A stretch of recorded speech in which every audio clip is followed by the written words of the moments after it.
នាបងរៀមមានបំណងថ្នាក់ថ្នមបំពេពីថ្ងៃ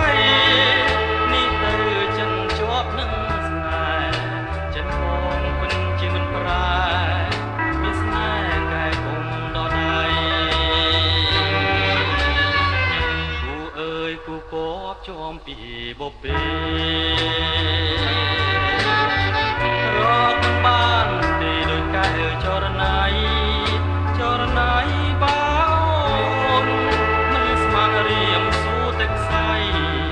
តើឲ្យនៅធ្វើអ្វីបើស្រីមិនព្រមស្នេហាអូបណ្ដូលចិត្តអើយថ្លៃថ្លាមជីវិតសូមមេត្តា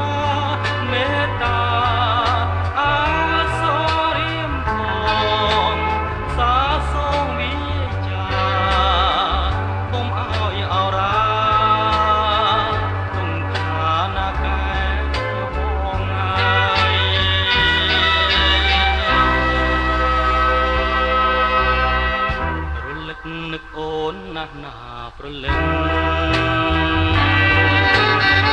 ទ្រួងបងតាំងមិនដា